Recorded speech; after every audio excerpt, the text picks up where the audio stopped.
I used to think people who said they heard footsteps outside their tent were just telling stories to scare their friends.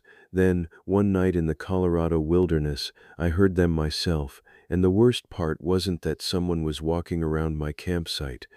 It was that when I finally looked outside, I realized the footsteps had been circling my tent for almost an hour. My name is Jake Miller, and this happened during a solo camping trip I took in late October. I was 28 at the time, living in Denver, and I wanted to get away from the city for a couple of days. I picked a remote campsite, somewhere in the San Juan National Forest, because I wanted quiet. No cell service, no traffic, no neighbors, just trees and mountains. I arrived just before sunset, set up my tent, gathered some firewood, and cooked dinner while the temperature dropped. Everything felt peaceful. Honestly, I remember thinking that I couldn't have picked a better place. Around 10:30 that night, I put out the fire and climbed into my sleeping bag.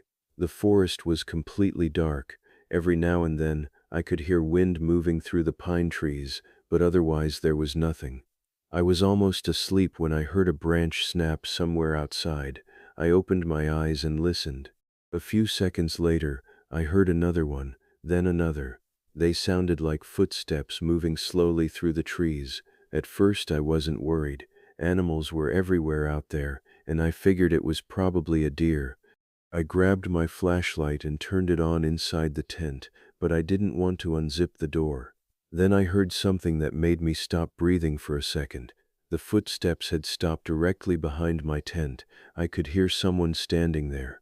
There was a faint rustling sound, followed by 3 slow steps across the dirt. I whispered to myself that it was probably an animal. Then something touched the side of my tent.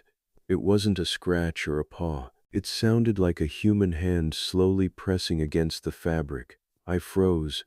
The hand moved from the side of the tent toward the front, dragging across the nylon with a soft, deliberate sound. Then it stopped. I reached for my phone, even though I already knew there was no signal. I turned on the flashlight and pointed it toward the tent wall.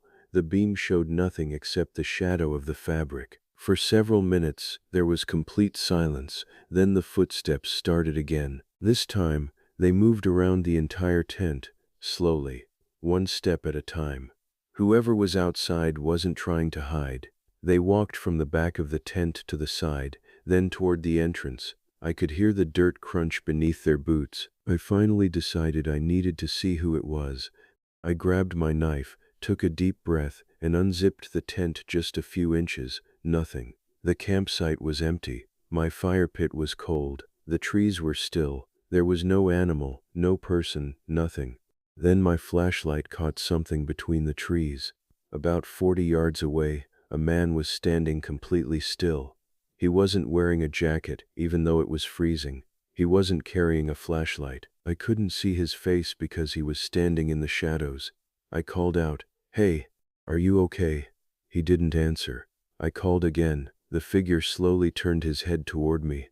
I immediately pulled the zipper shut. I stayed inside for almost 20 minutes without moving. Then I heard footsteps again, but this time they weren't outside the tent. They were walking away. I waited until I couldn't hear anything anymore before grabbing my keys and running toward my truck. I didn't pack anything. I didn't even put my shoes on properly. I just ran. When I reached the truck, I looked back at the campsite one last time. The man was standing beside my tent. He was facing me. I got inside, locked the doors, and drove until I reached the nearest town. The next morning, I returned with 2 friends to collect my equipment. The tent was still there, but something had changed. There were footprints surrounding it, not animal tracks, boot prints.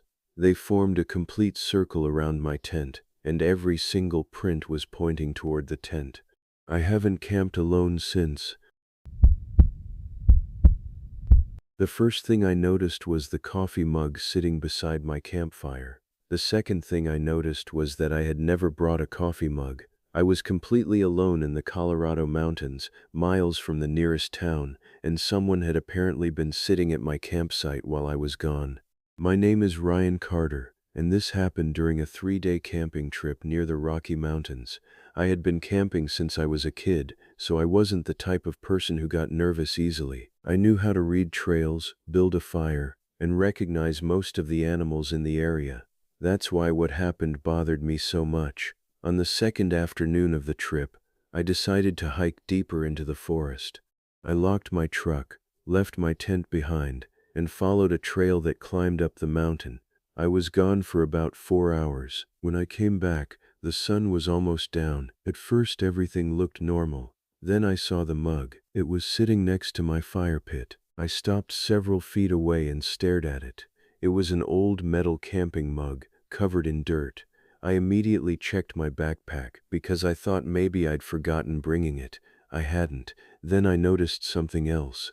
My tent zipper was open. I always kept it closed.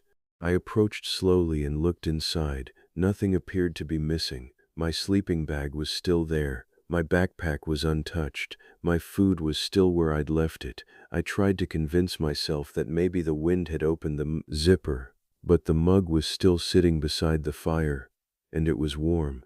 I didn't know what to do, so I decided to pack everything and leave. But when I reached my truck, I found another problem. The driver's door was unlocked. I knew I had locked it. I got inside and checked the seats. Nothing was missing. Then I noticed muddy footprints on the floor. Someone had been inside my truck. I started the engine and drove away without thinking twice. But about 10 minutes later, I realized my GPS wasn't working. I was on a narrow forest road with no cell service, and I couldn't remember which turn I'd taken earlier. I kept driving until the road suddenly ended at a locked gate. I had to turn around. That's when I saw the person. He was standing beside the road about 50 yards behind me. I couldn't see his face. I slammed the truck into reverse and drove back the way I came. The figure didn't chase me. He just stood there. I eventually found the main road and drove straight into town. I spent the night at a motel and returned the next morning with a park ranger.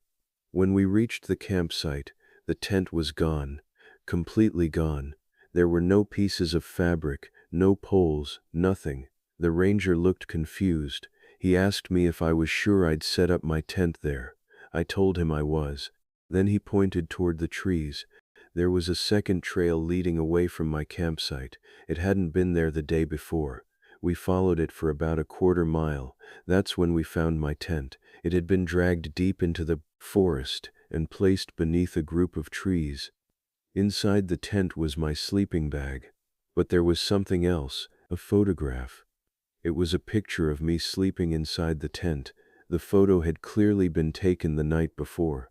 I never found out who took it. And to this day, I don't know how long that person had been watching me before I noticed the mug.